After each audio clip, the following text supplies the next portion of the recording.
એક વાત આજે તમારા સાથે કરવી છે। મને પહેલા કહેવું છે કે સામાન્ય બનીને મહાન બનવું એ ખૂબ જ સામાન્ય છે, પરંતુ મહાન બનીને સામાન્ય બનવું એ ખૂબ જ અઘરું છે। આવું એટલા માટે કહી રહી છું કારણ કે વિસાવદરમાં ગોપાલ ઇટાલિયા ચૂંટણી જીતી ગયા। વિસાવદરમાં પહેલા આમ આદમી પાર્ટીના જ એમએલએ હતા ભૂપત ભાયાણી। ભૂપત ભાયાણીએ વિકાસ કર્યો ન કર્યો એ મને પણ ખબર છે, તમને પણ ખબર છે, પરંતુ પક્ષ પલટો કરીને એ ભારતીય જનતા પાર્ટી સાથે જોડાઈ ગયા। અને અત્યારે વિસાવદરમાં જે ચૂંટણી યોજાઈ, હમણાં જ વિધાનસભાની પેટા ચૂંટણી યોજાઈ, એમાં કિરીટ પટેલ પણ મેદાને હતા, નીતિન રાનપરિયા પણ મેદાને હતા અને ગોપાલ ઇટાલિયા પણ મેદાને હતા। એમાં જીત્યા ગોપાલ ઇટાલિયા, આમ આદમી પાર્ટીના એ ઉમેદવાર જેમને મેદાને ઝંપલાવ્યું હતું, ચૂંટણીમાં ઝંપલાવ્યું હતું, એ જીત્યા। એ એમએલએ બની ગયા, ધારાસભ્ય બની ગયા। એના પછી લોકોએ એમને ખૂબ વહાલ કર્યો, પ્રેમ કર્યો, લાગણી, હોમ્ફ બધું જ એમને આપ્યું ગોપાલ ઇટાલિયાને, કારણ કે ગોપાલ ઇટાલિયા સ્ક્રેચથી એકદમ નીચેથી એમની સાથે જોડાયેલા છે। અને હવે ગોપાલ ઇટાલિયા ચૂંટણી જીતી ગયા બાદ તેઓ દિલ્હી ગયા, દિલ્હીથી આવ્યા પછી એમને હવે જે નાના નાના ગામડાઓ છે તેમની મુલાકાત કરવાની શરૂ કરી છે। ગોપાલ ઇટાલિયાની સારી બાબત એ મને લાગી કે 19 જૂનના રોજ જે મતદાન થઈ ગયું એના પછી ભારતીય જનતા પાર્ટીના કોઈ પણ જે દિગ્ગજ નેતાઓ છે ત્યાં જોવા ન મળ્યા, પરંતુ ગોપાલ ઇટાલિયાએ એના પછી પણ આભાર યાત્રાની શરૂઆત કરી। અને આભાર એવો માન્યો લોકોનો કે ભાઈ હું જીતું 23 જૂનના રોજ કે ન જીત્યું, પણ તમે જે મને પ્રેમ આપ્યો છે મારા માટે ખૂબ અદ્ભુત પ્રેમ છે, બહુ જ સારો એવો પ્રેમ છે। એક માતા જે પ્રમાણે મને પ્રેમ આપે એમ દરેક ગામની મહિલાઓ મને સારો માતા જેવો પ્રેમ આપ્યો છે, એમ કરીને આભાર યાત્રા એમને શરૂ કરી। અને હવે નેતા બન્યા બાદ ફરીથી તેઓ લોકોના ઘરે જઈ રહ્યા છે, બહારે જઈ રહ્યા છે અને લોકોને પડતી હાલાકીનો તે તાગ મેળવી રહ્યા છે।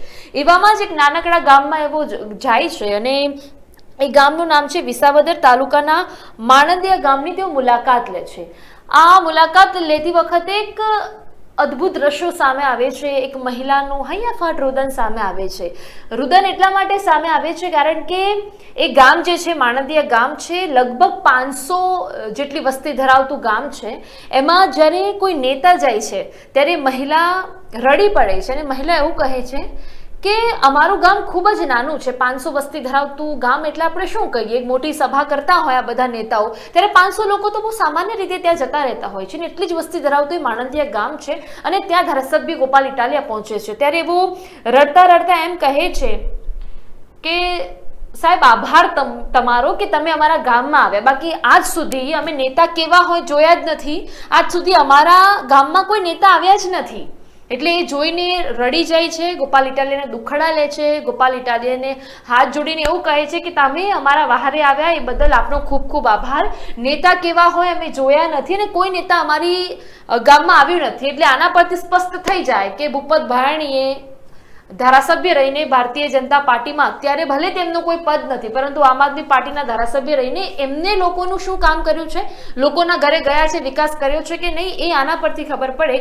બાકી એ જે મોટી ઉંમરના જે મહિલા છે રડી રહ્યા છે ને એમને પકડી રહ્યા છે, ગોપાલ ઇટાલિયાને પકડીને રડી રહ્યા છે ને એવું કહી રહ્યા છે કે તમારો આભાર કે તમે અમારા ગામમાં આવ્યા, કારણ કે અમારા ગામમાં કોઈ નેતા નથી આવ્યો। એટલે અહીંયાથી એ પણ સ્પષ્ટ થાય છે કે સાલું ચૂંટણી જીત્યા પછી જો તમે ધારાસભ્ય બની જાઓ છો એના પછી તમે ભૂલી જાઓ છો કે તમે કોના માટે ધારાસભ્ય બન્યા છો, તમે તમારા ઘર ભરવા માટે ધારાસભ્ય બન્યા છો કે પછી વિકાસના કાર્યો કરવા માટે ધારાસભ્ય બન્યા છો, તમે લોકોને રોવડાવવા માટે ધારાસભ્ય બન્યા છો કે લોકોને વહારે આવવા માટે ધારાસભ્ય બન્યા છો। આના પરથી ખબર પડી જાય છે કે ભૂપત ભાયાણી અને ગોપાલ ઇટાલિયામાં કેટલો ફરક છે।